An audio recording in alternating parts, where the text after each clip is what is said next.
Start ticking people off on the board when they arrive? Or? Can you just get like a sign-in sheet? Like, don't tick people off on the board. That's too slow. Just get a sheet of your pad and get them to write down. I presume we're cutting replies as well. So. Yeah.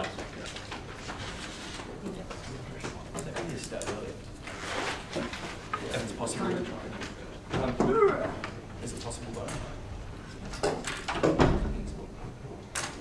Mr. Speaker, the opposition live in a world where if you give aid to a dictator, then suddenly you'll get hospitals and schools propping up. They also live in a world where when you have hospitals and schools propping up, that magically fixes the effects of climate change somehow. I wonder how it does that. They're very confused on that side of the house. They also live in a world where apparently if you spend the same amount of money as another power, then you magically gain more influence by spending the same amount of money. Never shown at all on that side of the house. There are two key questions I'm going to ask. I'm firstly going to ask whether the West has a moral imperative but weighing up this climate change versus the imperative to support good governments, not ones who kill their people, not ones who suppress the media. The second question I'm going to ask is, do we make it worse on the ground or better for people in these countries? We think they're lying when they say that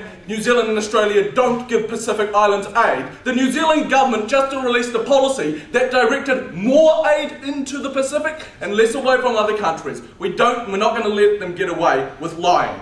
Okay, so on to this first question of principles. All they got up and told us was that, well, like the West caused climate change, therefore we should give them money.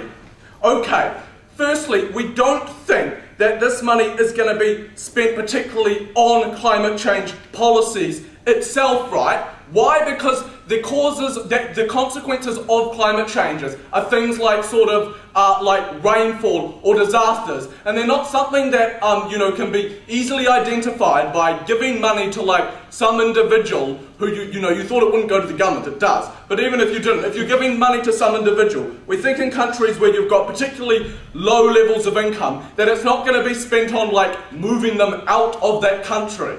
We think that the types of things that climate change causes are not things that you can just like, you need developed technologies and things like that to be spent it on. So we don't say in that point. But moreover, they miss the whole point of this debate. Like, this is not a debate about whether the West is responsible about climate change. It's whether they should match China's aid. So the whole thing is based on the false premise that somehow China's aid is helping the Pacific. They're giving it to the Pacific Islands for climate change.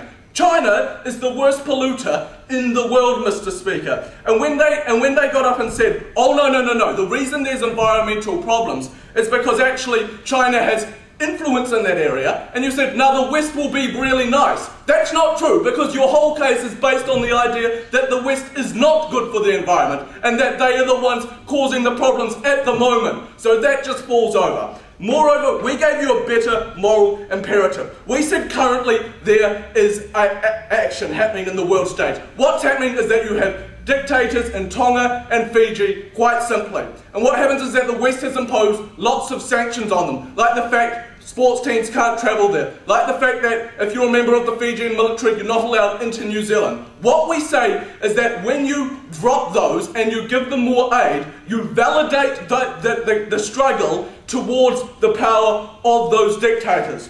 We say that is morally wrong. But moreover, they never responded to the idea that you're going to get a tit-for-tat game. Because if China sees that the West is trying to buy its influence, is that they're simply going to raise their level of aid, right, in order to match it. So, and again, we don't, and then so the question becomes on like, does this aid help the people? But before I move on to that, I'd just like to make their point that if their logic was correct, that aid was really good at helping people, we question then why countries like Fiji, when getting aid from China, are getting worse, Mr. Speaker. Why are they getting worse? Because of the fact that they can entrench their power through getting lots of economic power. Their whole case rests on the idea is that when the West gives them aid, that suddenly this aid will be used for good things. Not prove that all on their side of the house.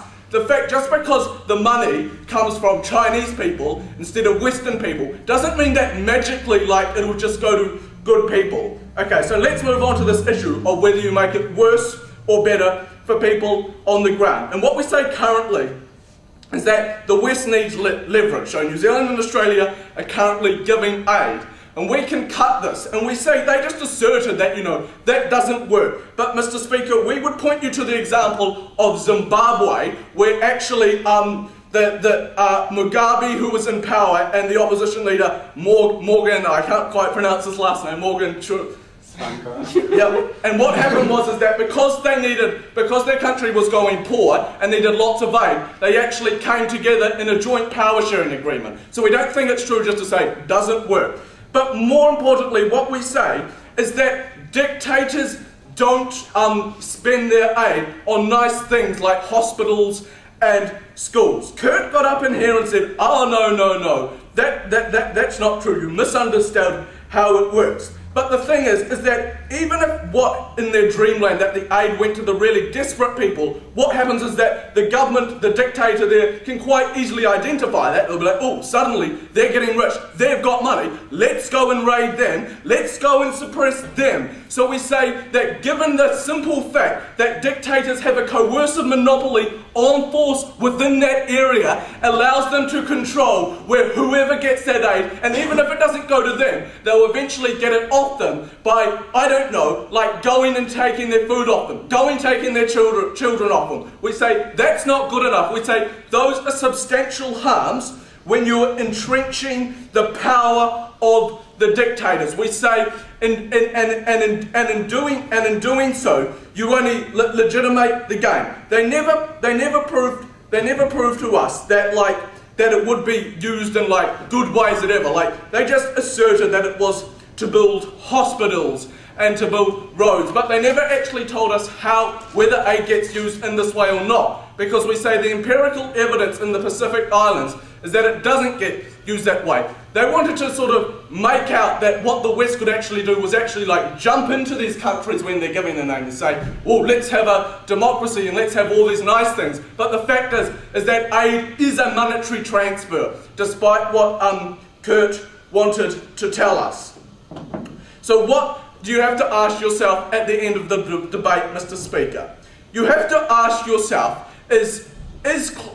you have to ask yourself two questions. You have to ask yourself, firstly, is it okay to undermine the work that the West has been doing in sanctioning these countries? You have to ask, are we just going to undo that because suddenly we decided that, you know, we were really bad and really naughty in climate change and we should just give them money? We say that's not a case for matching China's aid. That's just like a case for saying, wouldn't it be nice if they were rich? We say that the money on climate change isn't spent on things which stop climate change because of the inherent sort of uncertainty about it.